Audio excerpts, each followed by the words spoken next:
now to take some questions. Mr. Karwa, good morning. Good to have you with us here. Thank you for your time.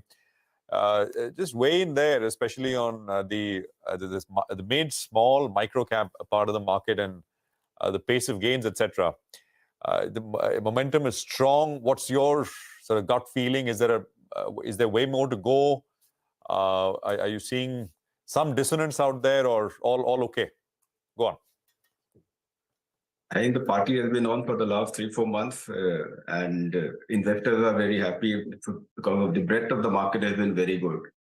So, question is, as you rightly said, that from here where my sense is that still there is a lot more steep to go in individual stocks. I think a lot of catching up, or individual sectors. So a lot of catching up is going on now in terms of sectors which have not performed so far in terms of relative valuations, and that is where some rotations which will keep on happening. Plus, there is a lot of feeling of left out also amongst investors. So even if you see some corrections happening, the sense is that at every dip there would be more money coming in from retail investors and also global investors. So there is a FOMO feeling which is very much there. So I don't see any sharp corrections across the market. Individual sector stocks, I think that rotation will keep on happening.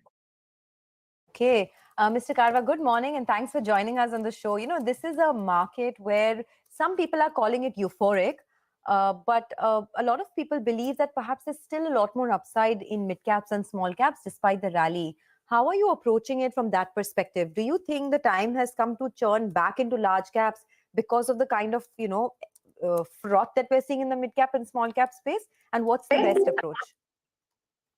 See, if you look at the large cap indices, I think almost 60% of the Nifty is comprised of basically banks and IT and oil and gas. So there you don't get an opportunity in terms of the breadth of the market. So that's why if you see banks have underperformed, and even IT had its own reasons to kind of be subdued.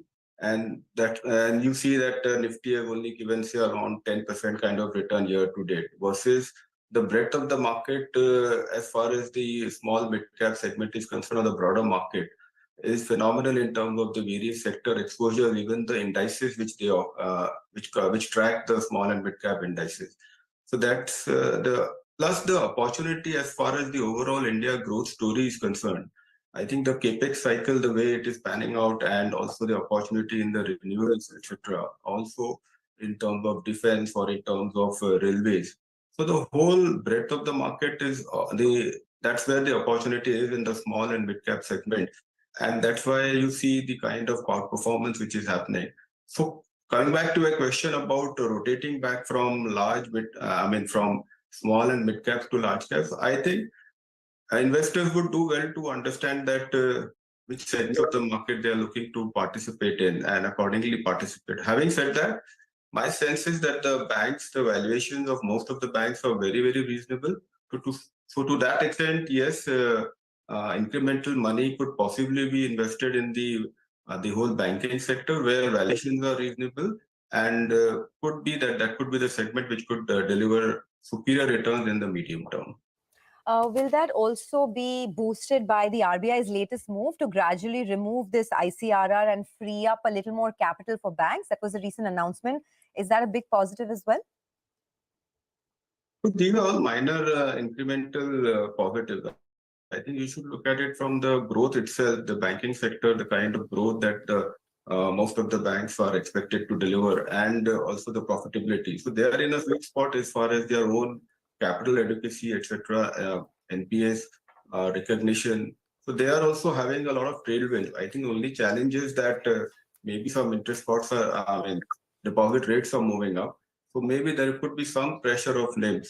But if valuations being what they are for most of the banks, and the relative underperformance that we are seeing of these banks versus the broad market, gives me reason to believe that that could be the space where investors could rotate into. Hi, good morning, sir. I wanted to ask you about two spaces which looked very promising, and there are a lot of tailwinds, but how much is in the price? One is the railways and the other is defense. So these stocks have done very, very well. I don't know whether they're factoring in 2025, 26, 28. I'm not sure what earnings they're factoring in, but these stocks have done well. Your view on the space from here on? Absolutely. I think the tailwind, no doubt about it, and the returns that many of the companies which belong to that segment have delivered phenomenal returns. Currently, there is a huge momentum as far as the defense companies or the railway companies are concerned. So that momentum in business is no doubt about it.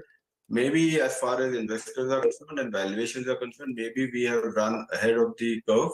So there could be maybe some consolidation, some price correction. So investors should be very careful about investing in this segment of the market. I'm not saying that the opportunities are not there. I'm only worried. I agree with you that the valuations possibly are discounting, maybe not even FY25, FY26. And typically, my rule of thumb is that if you believe that the best is discounted 3 years forward, then you should take some money off the table. Okay, all right. On that very sane advice, thanks a lot for joining in, Mr. Karwa. Always great speaking with you. Appreciate your time here on CNBC TV 18. Well, that's the word coming.